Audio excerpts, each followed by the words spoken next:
World war to हमारे समय का सबसे बड़ा मिलिट्री कॉन्फ्लिक्ट माना जाता है, जो जियोग्राफिकली सबसे बड़े पैमाने पर हुआ। इसमें 30 से अधिक देशों के 100 मिलियन से ज्यादा लोग मारे गए। दुनिया के लगभग हर देश पर इसका असर हुआ। पर वर्ल्ड वॉर के बाद पीस ट्रीटी साइन होने के बावजूद ऐसा क्या हुआ जिसकी वजह से दूसरा वर्ल्ड वॉर ट्रिगर हुआ? चलिए जानते हैं आज के 6 मिनट्स ऑफ हिस्ट्री के इस एपिसोड में।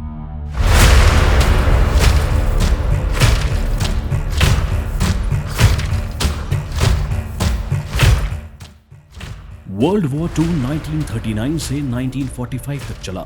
इसको टोटल वॉर के नाम से भी जाना जाता है क्योंकि इसमें इकोनॉमिक, इंडस्ट्रियल, साइंटिफिक कैपेबिलिटीज और वर्कफोर्स ऐसे सिविलियन और मिलिट्री रिसोर्सेज शामिल थे। दुनिया के ज्यादातर देश दो अपोजिट मिलिट्री अलायंसेस का हिस्सा हुए, फ्रांस, ब्रिटेन, यूएस और union of Soviet Socialist Republic. The allies मतलब सहयोगी दल का हिस्सा थे। जर्मनी, इटली, जापान एक्सिस मतलब अक्ष दल का हिस्सा थे। 1939 में जर्मनी ने पोलैंड पर किए हमले की वजह से फ्रांस और ब्रिटेन ने वॉर डिक्लेयर किया। पोलैंड इन्वेजन ने वर्ल्ड वॉर 2 को ट्रिगर जरूर किया था, पर वॉर के पीछे की वजह इससे कई ज्यादा कॉम्प्लेक्स थी। हम ऐसा कह सकते हैं कि वर्ल्ड वॉर 1 की वजह से हुई उथल पुथल का परिणाम वर्ल्ड वॉर 2 था। ट्रीटी ऑफ वर्सेलिस की वजह से जर्मनी की अर्थव्यवस्था नष्ट हो गई। ग्रेट डिप्रेशन के बाद वॉर का भुगतान करने का बोझ जर्मनी के लिए अनबेरेबल था। गवर्नमेंट में उथल पुथल थी और लोग भूख से मर रहे थे। ऑस्ट्रिया हंगेरियन एम्पायर को गिराने के लिए कई प्रतिबंध लगे, जिससे ज़ेकोस्लोवाकिया, ऑस्ट्रिया, हंगेरी, रोमानिया और यूगोस्लेविया बने। जर्मनी की हार के बाद पोलैंड एक इंडिपेंडेंट स्टेट बना और ओटोमन एम्पायर गिराने के बाद रशिया और टर्की बने। 1920 में इटली के फैसिज्म, 1930 में जापान का चाइना में मिलिट्री इन्वेजन और हिटलर का जर्मनी पर राजनीतिक कब्जा, ये सब वर्ल्ड वॉर 2 होने के पीछे के कारण थे। हिटलर का मानना था कि जर्मन्स एक बायोलॉजिकली सुपीरियर रेस के मेंबर्स हैं। उसने ऐसा प्रचार किया कि जर्मन्स को उनसे इंफीरियर बायोलॉजिकल रेस से खतरा हो सकता है। उसने 1938 और 1939 के बीच सेंट्रल यूरोप में जर्मन पावर बढ़ाई, ऑस्ट्रिया पर कब्जा कर लिया और ज़ेकोस्लोवाकिया को नष्ट कर दिया। हिंसा की वजह से 30,000 जीव्स को कंसंट्रेशन कैंप्स भेजा गया।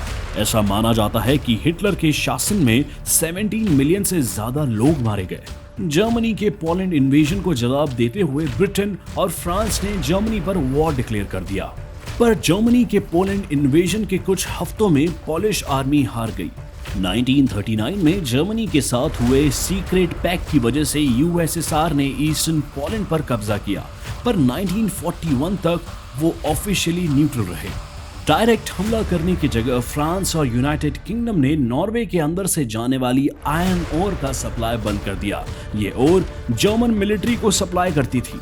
उसका जवाब देते हुए जर्मनी ने नॉर्वे और डेनमार्क पर आक्रमण कर दिया। कुछ ही दिनों में उन्होंने लक्समबर्ग, नीदरलैंड्स और बेल्जियम पर भी कब्जा किया।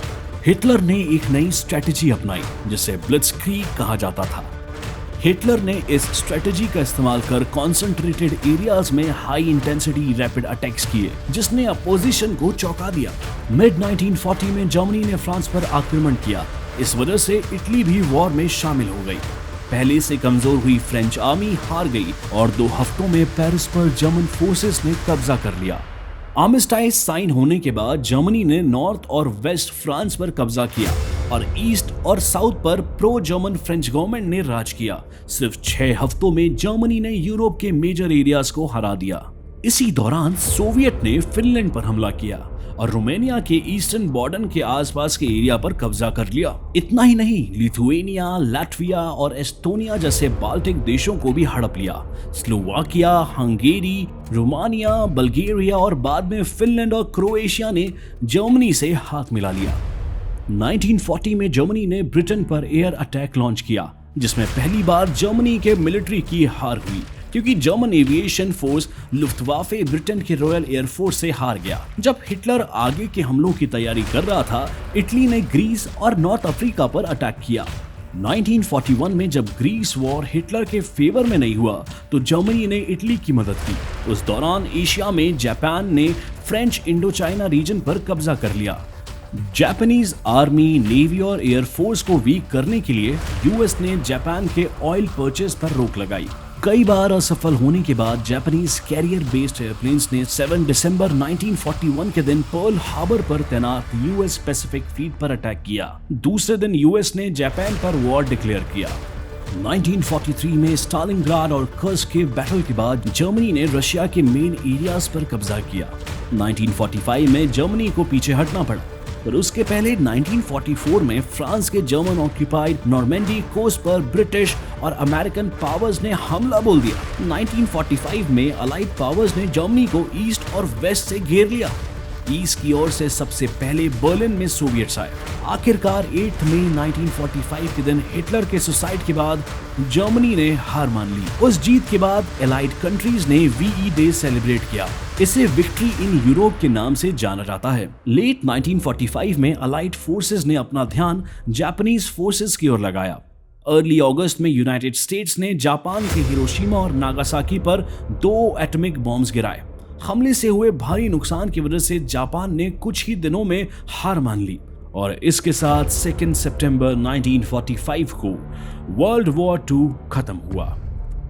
वर्ल्ड वॉर 2 हिस्ट्री में अब तक का सबसे डेडलीस्ट वॉर माना जाता है।